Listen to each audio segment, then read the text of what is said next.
imported.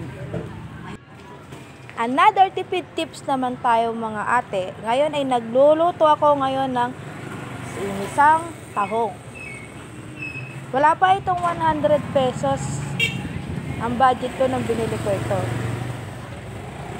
At ito, isang bawang, isang sibuyas at isang maliit na luya. Ginayat-gayat ko lang ito at nag-magic pa itong si ate kunwari. Oh. Namo, ang galing oh. Yan nga palang aking sangkalan ay gawa lang sa tube. Sa lumang tube na pinagtabasan.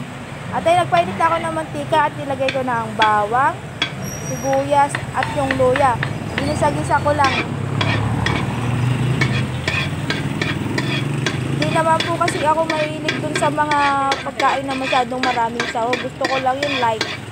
Yan lang po kasi yung nakasanayan ko po na ulam, yung light lang. Wala nang masyadong madaming rekadong nilalagay, basta simple lang. Para sa akin masarap. Yan yung parang lutong bahay lang ba siya.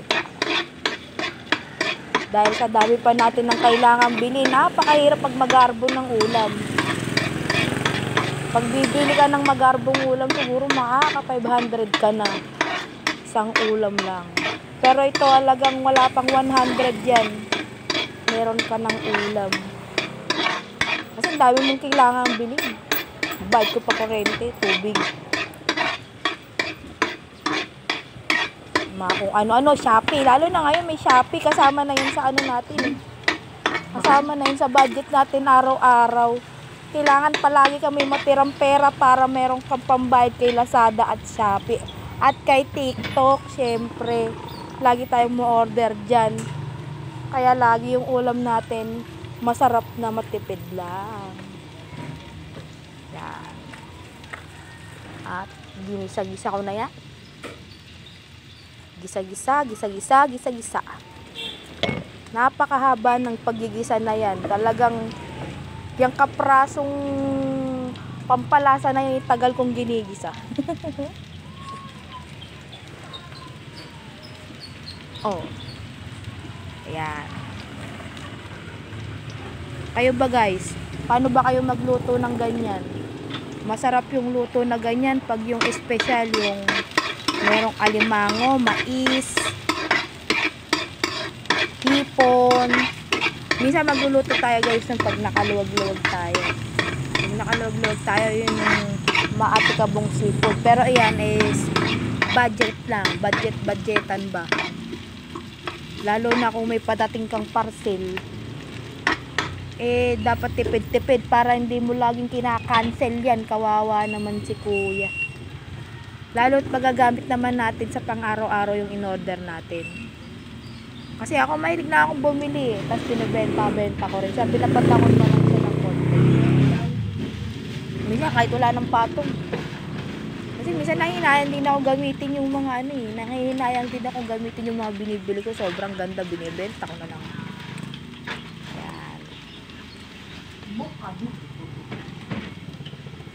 At sana magugustuhan nyo yung mga ginagawa nating video. Mag-comment naman kayo dyan mga mami.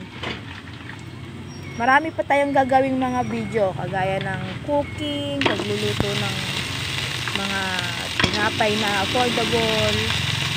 At ilagay ko na yung tahong. Bakit nga ba ang tagal kong ginigisa nun? Kasi doon lalabas yung umami. Pag ginisa mo siyang maigi. Tapos yun na yung parang magiging pampalasa niyo sa sabaw. At malinamnam talagang magugustuhan mo yung sabaw.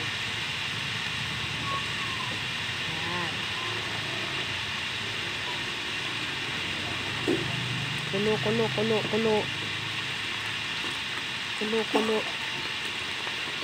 ng kulo. Ayan. Kulo na siya ng kulo. Tapos maglalagay ako din ng asin. Yung balance lang ha. Kung anong panlasa mo, bahala ka na magpalasa. Promise, masarap din naman kumain ng mga simpleng ulam lang. Diba? Tapos every Sunday, Every Sunday yan, saka ka magmagarbo. Or talaga kung mayaman ka naman talaga at marami kang pambili, sige go lang. Pwede naman. Pero mas marami sa atin ang low budget, kaya pwede mo tong gawin sa menu mo sa araw-araw. Less than 100, maghapon mo ng ulam. Yan, oh, nagse-chef-chefan pa si ate, oh. Oh, sige. Sige, pag magpapa-apoy tayo sa ibabaw. Yan, kasi baka masunog yung cellphone, di ko mapa-apoy.